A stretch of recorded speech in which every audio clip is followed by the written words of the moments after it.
Bilirsiniz, burada İran səfirinin ilk əvvəl dediyi fikrə toxunum ki, İran xalqı ona qarşı edilən hər hansı bir pisliyi, yaxşılığı, əslində burada o İran hakimiyyəti özünə qarşı olunan hansısa bir pisliyi unutmur demək istəyib. Çünki İran xalqı hal-hazırda bu dəqiqə etirazlardadır, yəni aksiyalar, miting keçirməkdədir. Ona görə də bu baxımından hansısa bir etiraz aksiyasının mənfi yozulması və İran xalqına qarşı hansısa bir mənfi addım kimi düşünmürəm ki, İran xalqı nəzərində saxlayaq. O ki, qaldı demək aksiyaların keçirilməsinə. Burada Ermənistan tərəfinin rolunun olub-olmamasından daha çox Ermənistanın niyə buna şərait yaratmasıdır. Çünki Amerika Birləşmiş Ştatları var bir tərəfdə. O qeyd edib ki, 25% demək İranla əlaqədə olan, belə deyək, iqtisadi əlaqələr həyata keçirən ölkələrə qarşı 25% hansısa bir cəza üsulundan danışır. Ona görə də Ermənistan tərəfi məcbur idi bu aksiyalara şərait yaratmağa. Hətta mümkündür ki, bəli, effekt yaratmaq üçün səfirliyin qarşısında bu aksiyanı təşkil etmiş də ola bilər və yaxud da ki, ən yaxşı halda mane olmamış ola bilər. Və hal-hazırda 7 ildir ki, belə bir aksiyaların keçirilməsinə Ermənistanda heç kimin maneçilik törətmir deməsi, bu da Ermənistan hakimiyyətinin manevr imkanıdır. Yəni, o deməkdir ki, Ermənistan tərəfi manevr eləyir, vaxt qazanır bu halda. İran tərəfindən bildirərək, neytral bir mövqe tutmaya çalışaraq bildirir ki, bəli, bizdə aksiyalar, etirazlar sərbəstdir. Yəni, həm regional olaraq İranla bu dəqiqə iqtisadi əlaqələri qopartmaq, enerji baxımından və yaxud digər istiqamətlər baxımından Ermənistana sərf etmir deyə hal-hazırda bu manevr boşluğunu yaradır. Amma Amerika Birləşmiş Ştatları və digər qərb ölkələrində belə deyək, simpatiyasını qazanmaqdan ötürü və 25% rüsumundan yayınmaqdan ötürü bu hadisələrə yol vermək məcburiyyətində idi. Ermənistan Baş naziri Paşinyan deyib ki, İranla münasibətlərlə bağlı.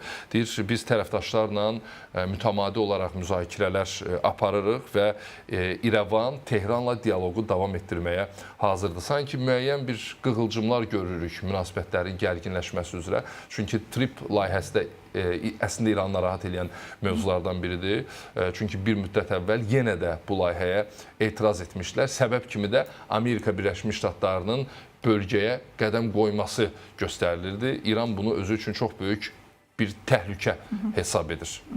Düşünürəm ki, İranla Ermənistanın əlaqələri hal-hazırda onu bir qədər, belə deyək, tələyə salmış vəziyyətdədir.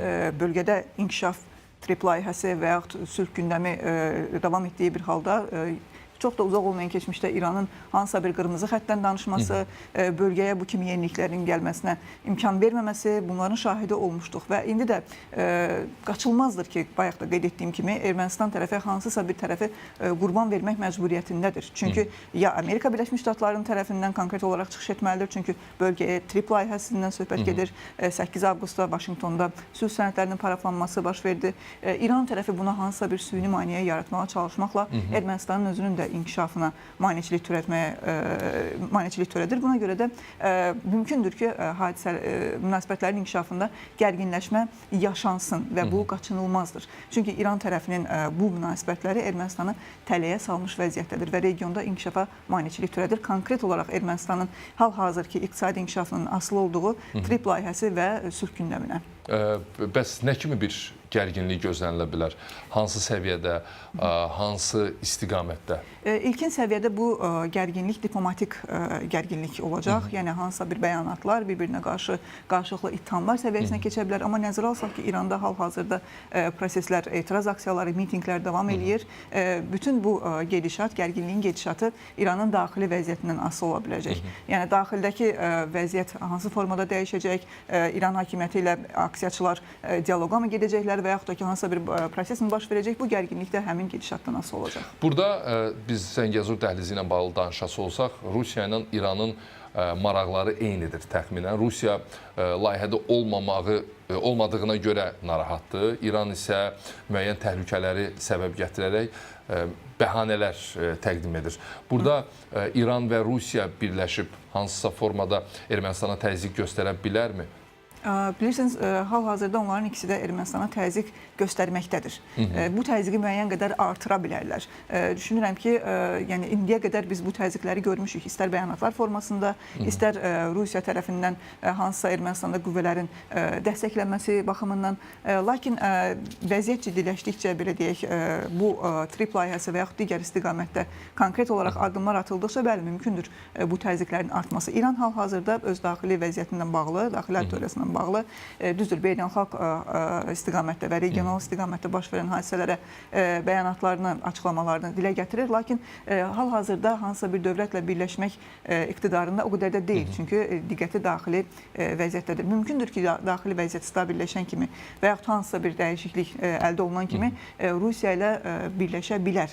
Lakin Rusiya ilə də İran arasında müəyyən qədər fikir ayrılıqları var. Ona görə də bu birliyin kifayət qədər ciddi və təhlükəli olacağını düşünmürəm. Bu arada Moody's Beynəlxalq Reyting Agentliyi Azərbaycan iqtisadiyyatı ilə bağlı müsbət proqnozlar verib gələcək üçün.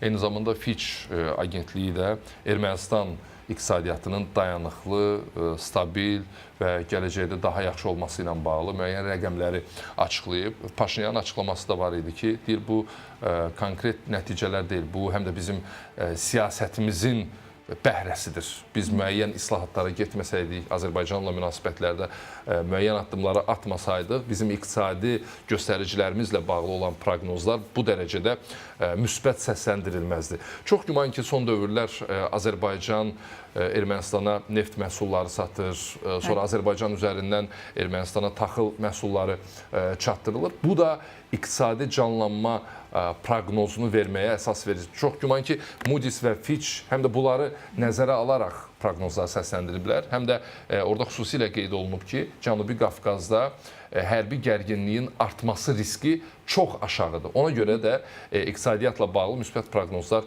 səsləndirmək mümkündür. Bu məsələyə bir neçə istiqamətdən baxmaq olar. Birincisi, bu Ermənistan baş nazirinin seçki qabağı öz auditoriyasına verməsi üçün çox əla bir mesaj verməsi üçün əla bir fürsətdir. Bizim islahatlarımız, bizim siyasi imkanlarımız, bizim siyasi cəhətdən atdığımız addımlar, yəni bütün bunlar daxili auditoriyaya yönəlməsi üçün çox əla bir imkandır.